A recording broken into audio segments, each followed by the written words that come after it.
எல்லோருக்கும் வணக்கம். அதாவது கௌரவ மாணிக்க வாசகர் இளஞ்செழியன் மேல் நீதிமன்ற நீதிபதி தற்பொழுது ஓய்வு பெற்றிருக்கின்றார். அவர் 28 வருட காலங்கள் நீதித்துறையிலே சட்டத்துறையிலே மிகவும் நேர்மையாக நீதியாக துணிச்சலாக பணியாற்றி இலங்கை வாழ் அனைத்து இன மக்கள் மட்டுமல்ல உலகத்திலே இருக்கக்கூடிய தமிழர்கள் மத்தியிலும் அவர் ஒரு நற்பெயரை பெற்ற ஒரு பெருமகனார். அப்படியான ஒரு நீதிபதி மேல் நீதிமன்ற நீதிபதியாக தனது ஓய்வு காலத்தை நிறைவு செய்திருந்தாலும், அதாவது மேன்முறையீட்டு நீதிபதியாக தான் வருவதற்கு அவர் விண்ணப்பித்திருந்தார். ஆனால் இலங்கை நாட்டினுடைய அரசியல் அமைப்பின்படி மேல்முறையீட்டு நீதிபதிகளை சிபார்சு செய்கின்ற அந்த பொறுப்பு அல்லது அதிகாரம் அரசியலமைப்பு ரீதியாக ஜனாதிபதி அவர்களுக்கு வழங்கப்பட்டிருக்கின்ற சூழ்நிலையிலே, அதாவது அரசியலமைப்பு குழுவுக்கான பெயர்கள் பரிந்துரைப்பிலே 4 சிங்கள நீதிபதிகளை ஜனாதிபதி அவர்கள் பரிந்துரைத்து இருக்கின்றார். ஆனால் அது சிங்கள மக்களும் ஏற்றுக்கொள்வார்கள், இந்த நாட்டினுடைய சட்டத்துறை நீதித்துறையும் ஏற்றுக்கொள்ளும். இளஞ்செழியன் அந்த நீதிபதி எப்படிப்பட்டவர், எப்படி துணிச்சலாக இந்த நாட்டிலே சட்டத்தையும் நீதியையும் நிலைநாட்டினார். இங்கே பக்கசார்பு இல்லை, நடுநிலைமையாக இல்லை, ஆனால் நீதியாக நேர்மையாக தன்னுடைய கடமைகளை சரிவரே செய்த ஒரு நீதிபதி என பாராட்டு பெற்ற ஒரு நீதிபதியை அரசியலமைப்பு சபைக்கு பரிந்துரைக்காமல் ஜனாதிபதி விடுவித்திருப்பதென்பது உண்மையிலே சிறுபான்மை மக்களுக்கு கிடைக்கின்ற அந்த வரப்பிரசாதம் அல்லது கிடைக்க வேண்டிய அந்த உரிமை தட்டி பறிக்கப்பட்டிருக்கின்றது, அது நிராகரிக்கப்பட்டிருக்கின்றது.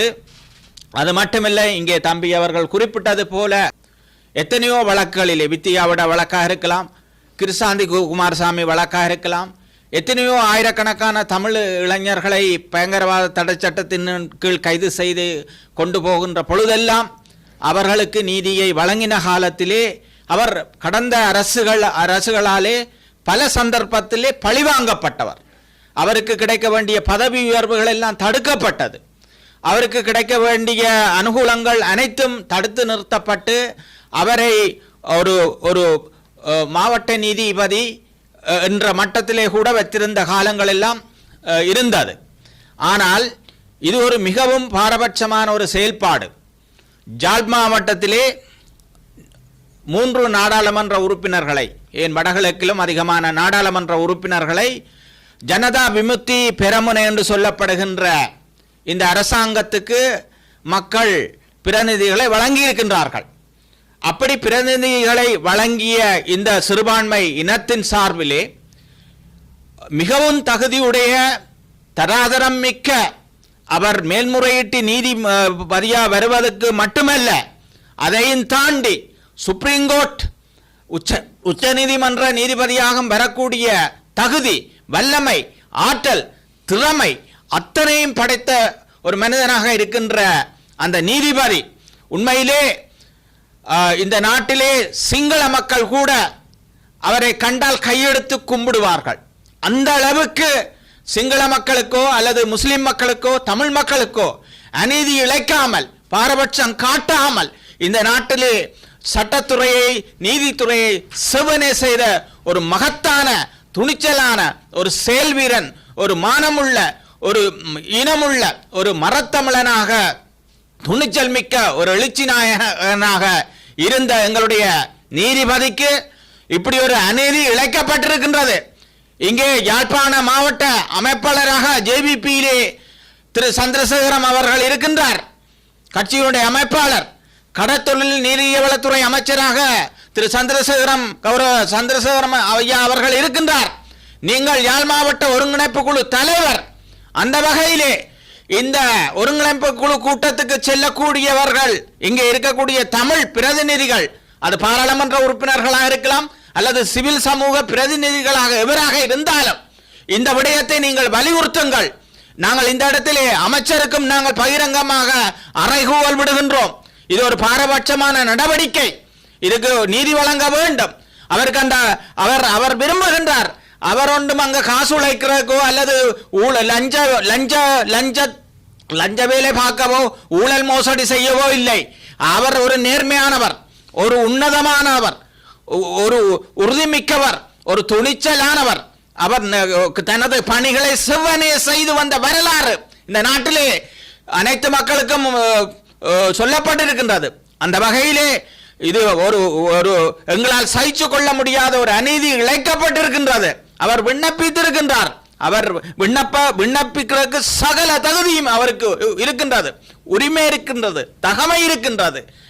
இருப்பவர்களுக்கே எல்லாரும் உண்மையிலே அவரை நேசிப்பார்கள்.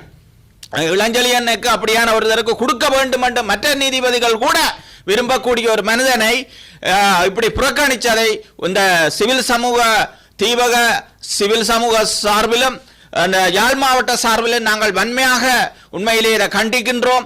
இதை இந்த ஊடகங்கள் இதை இந்த செய்தியை உங்களுடைய தளங்களிலே உங்களுடைய பத்திரிகைகளிலே பிரசுரித்து இதை தென்னிலங்கை அரசுக்கு இந்த செய்தி அவருடைய காதுக்கு எட்டும்படி செய்ய வேண்டும் என்று மிகவும் தாழ்மையாக கேட்டு நிற்கின்றோம். அவருக்கு நீதி கிடைக்க வேண்டும், நியாயம் கிடைக்க வேண்டும். இந்த நாட்டிலே தர்மம் வெல்ல வேண்டும். இங்கே வெறுமனே நல்லாட்சி, நேர்மை, நீதி, ஊழலற்றது என்றெல்லாம் சொல்லிக்கொண்டு பாரபட்சமாக ஏபிபி கடந்த காலத்திலே நடந்தது எங்களுக்கு தெரியும். 2006ஆம் ஆண்டு ஏபிபி வடக்கு கிழக்கை பிரித்தது எங்களுக்கு தெரியும். ராணுவத்துக்கு ஆட்சேர்ப்பு கொடுத்தது ஏபிபி என்றது எங்களுக்கு தெரியும்.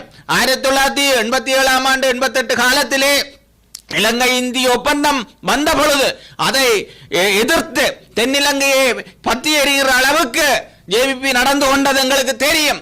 1983ஆம் ஆண்டு நடந்த கருப்பு ஜூலாய் கலவரத்திலே ஜேபிபி செய்த அட்டூழியங்கள் அநீதிகள் எங்களுக்கு எல்லாம் விளங்கும். ஆனால் இப்பொழுது நீங்கள் நல்லாட்சி என்று சொல்லுகின்றீர்கள், எல்லாருக்கும் சமத்துவம் என்று சொல்றீர்கள், சோசலிசம் என்று சொல்லுகிறீர்கள், ஜனநாயகம் என்று சொல்லுகின்றீர்கள், பாரபட்சம் இல்லை என்று சொல்லுகின்றீர்கள், ஊழலுக்கு எதிரானவர்கள் இல்லை என்று சொல்லுகின்றீர்கள், நீதியின்படி நடப்போம் என்றீர்கள். இங்கே மத சார்பின்மை என்று இல்லை என்று சொல்றீர்கள், இன பாகுபாடு இல்லை என்று சொல்லுகின்றீர்கள், பிரதேச பாகுபாடு இல்லை என்றெல்லாம் சொல்லுகின்றீர்கள். ஆனால் ஏன் இந்த வேலை செய்தீர்கள்? இதே இந்த கேள்வி உங்களை நோக்கி நாங்கள் விடுகின்றோம். இது எங்களுக்கு பெரிய ஒரு பெரிய ஒரு எங்களுக்கு தாக்கத்தை உண்டு பண்ணி இருக்கின்றது. அந்த நீதிபதி ஐயா அவர்களை நீங்கள் அப்படி செய்திருக்க கூடாது. அவருக்கான நியமனத்தை நீங்கள் வழங்குவீர்கள் என்று நாங்கள் எதிர்பார்க்கின்றோம். தமிழ் மக்கள் சார்பிலே, வடகிழக்கு மக்கள் சார்பிலே அவர் எங்களுடைய ஒரு மதிப்புக்கும் பேரன்புக்கும் பெரும் மதிப்புக்கும் உரிய இலங்கை வாழ் மக்களுக்கு அவர் ஒரு நல்ல மனிதனாக இருக்கின்றார். அவரை அந்த இடத்துக்கு நியமித்து இந்த நாட்டுக்கு நீதியிலே பணியாற்ற அவருக்கு வழிவிட வேண்டும் என்று, நீதித்துறையிலே சேவையாற்ற அவருக்கு இடமளிக்க வேண்டும் என்று கேட்டு எனது இந்த ஊடக சந்திப்பினை நிறைவு செய்கின்றேன். நன்றி, வணக்கம்.